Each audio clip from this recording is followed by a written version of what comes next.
दोस्तों, एक विधवा औरत जो प्राथमिक विद्यालय में शिक्षिका होती है, उसका दिन तो बच्चों के साथ में अच्छे से कट जाता, बच्चों से बातचीत करके, उनको पढ़ा करके। पर जैसे वो घर को आती, अपने रूम पर आती, तो उसकी रात बहुत कर्री कटती, क्योंकि उसके पास कोई था नहीं, ना उसका बच्चा था, उसका पति भी एक्सपायर हो गया था, तो वो काफ़ी परेशान रहती। उधर उसके ससुराल वाले भी उसको मना कर चुके थे कि हमारा बेटा एक्सपायर हो गया, हमारा बेटा नहीं रहा, तो हम आपका क्या करेंगे, आपको जहाँ जाना है वहाँ जाइए, हम आपका कोई सपोर्ट नहीं कर सकते। तो वो काफ़ी परेशान होती है, वो उसी रूम में अपना जीवन गुजार रही होती है अकेले। तो वो काफ़ी परेशान होती है, उसके मन में बहुत कुछ चल रहा होता है, उसे किसी का सहारा चाहिए होता है।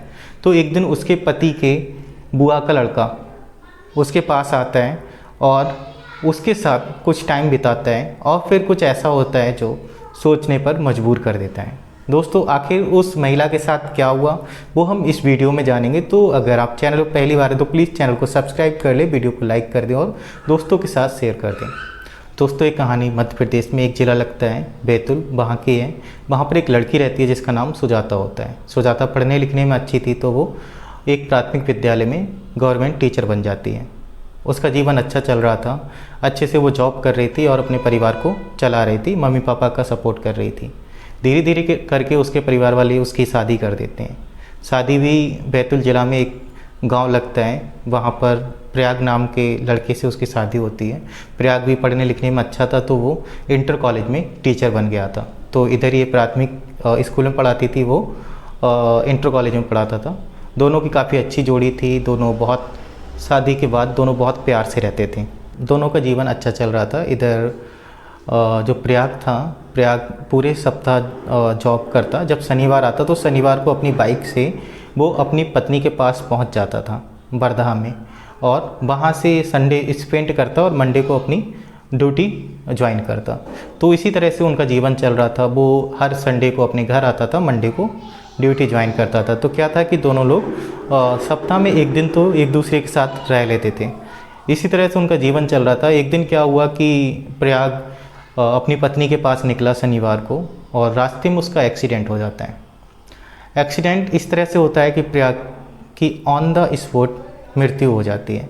ये बात जब सुजाता को पता चलती है तो वो काफ़ी परेशान होती है, एकदम अचानक से उसकी ज़िंदगी में क्या हो गया।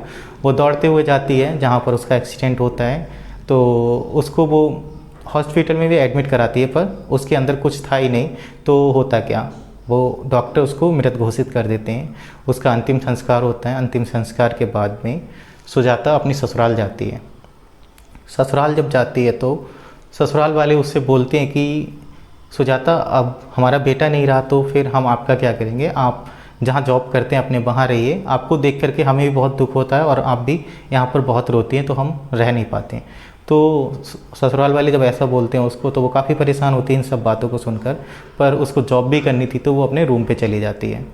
रूम पे जाती है, पर उसका मन नहीं लगता है। तो वो स्कूल में जब बच्चों के साथ होती है तो अच्छे से अपना टाइम स्पेंड करती है, अच्छे से उसका दिन निकल जाता है। पर रात में उसको बहुत समस्याएं होती थी, क्योंकि अकेले रहना होता था और पति नहीं है, तो और भी समस्याएं होती थी। अब क्या होता है कि जैसे तैसे करके वो अपना जीवन जी रही थी। एक दिन उसके पति का जो फुफेरा भाई होता है, जिसका नाम राहुल होता है, वो बेंगलोर से इंजीनियर की पढ़ाई कर रहा था। तो वहाँ उसकी पढ़ाई भी कंप्लीट हो गई थी, उसकी जॉब भी लग गई थी। पर उसने सोचा अभी पढ़ाई कंप्लीट हुई है तो अभी जॉब नहीं करूँगा, कुछ दिन घर पे स्पेंड करके आऊँगा, घर पे परिवार के साथ रहूँगा, इसके बाद जॉब करूँगा। तो वो जब बेंगलोर से आता है तो सबसे पहले अपने मामा के यहाँ आता है, क्योंकि उसने बचपन अपने मामा के यहाँ जिया था और लगभग कक्षा 8-9 तक उसने मामा के यहाँ ही पढ़ाई की थी। तो उसका मामा के यहाँ का लगाव काफ़ी अच्छा था। तो वो मामा के यहाँ आता है और मामा से पूछता है कि मामा, अब काफ़ी समस्याएं हो गई हैं, घर में चल रही हैं, क्योंकि भैया भी ख़त्म हो गए हैं, तो कैसे चलता है परिवार, और भाभी कहाँ रहती हैं। तो बताते हैं कि आपकी भाभी तो रूम पे ही रहती है, जहाँ उनकी जॉब चल रही है वो वहीं रहती है। तो वो कहता है कि घर नहीं आती हैं क्या वो। तो बोलता है, तो उसके माँ बोलते हैं कि घर क्या करेगी आकर के, क्योंकि वो यहाँ आती है तो वो रोती चिल्लाती है, तो फिर हम लोग का भी टाइम नहीं कटता है, हम लोग को भी अच्छा नहीं लगता है। तो इसीलिए हमने उसे बोल दिया है कि आप वहीं रहो और वहीं अपना जीवन जैसे जीना है वैसे जियो। तो ये बात सुन कर के राहुल काफ़ी परेशान होता है और वो अपने मामा से कहता है, मामा आपको इस तरह से नहीं बोलना चाहिए, आपको तो साथ देना चाहिए था उसका। तो वो कहता है कि मामा अगर आप कहें तो मैं भाभी से मिल कर के आऊँ, उनके रूम पे जाऊँ। तो बोलते हैं हाँ काफ़ी दिन से कोई गया भी नहीं है, तो हाँ आप जा सकते हो। तो वो वहाँ जाता है। अब वो एड्रेस पूछता है फ़ोन करके और फिर वो उस एड्रेस पे पहुँच जाता है। जैसे ही वो पहुँचता है तो वो रोने लगती हैं। तो वो समझाता है कि भाभी आपको रोना नहीं है और मैं हूँ, आपकी सपोर्ट करूँगा, पर आप परेशान मत होइए। तो वो शांत हो जाती है और फिर इसके बाद में जो राहुल था उसका रिश्ता उसके परिवार वालों ने फिक्स कर दिया था। तो उस लड़की से राहुल की बात भी होती थी। तो उस लड़की का फ़ोन आ जाता है, वो लड़की कहती है कि राहुल कहाँ हो। तो वो बताता है ऐसी ऐसी जगह आया हूँ, यहाँ पर हूँ।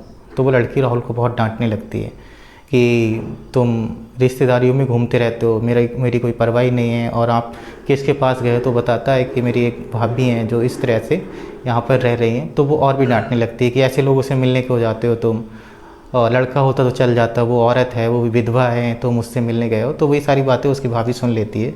तो उसकी भाभी रोने लगती है, वो कहती है कि राहुल तुम चले जाओ यहाँ से, मेरी वजह से तुम्हारा भी जीवन खराब होगा, उससे कोई फ़ायदा नहीं है। तो राहुल कहता है कि नहीं भाभी, मैं आपको लेने आया हूँ, मामा ने बोला है कि बहू को लेकर के आओ घर पे और कुछ दिन वो घर रहेगी, तो मैं आपको साथ में ले जाऊँगा। तो वो काफ़ी मना करती है पर वो राहुल नहीं मानता है। तो वो राहुल के साथ अपनी ससुराल आ जाती है। अब ससुराल के लोग समझ गए थे क्योंकि राहुल ने समझाया था, तो उन्होंने बहू से कुछ नहीं कहा। अब वो वहाँ आकर के रहती है। तो राहुल जो है उस लड़की को फ़ोन लगाता है और उसको बोलता है कि अब बताइए उस समय क्या बोल रहे थे आप। तो उस लड़की से काफ़ी बहस होती है उसकी, और बहस होने के बाद में राहुल को गुस्सा आ जाता है। तो वो उसके परिवार वालों को फ़ोन करता है कि मुझे आपकी लड़की से शादी नहीं करनी है और इस तरह से बात है। तो लड़की वाले राहुल के पापा को फ़ोन करते हैं कि राहुल इस तरह से बोल रहा है, और क्योंकि वो उस औरत से मिलने गया था जो विधवा है उसकी ममेरी भाभी, तो उससे मिलने क्यों गया वो।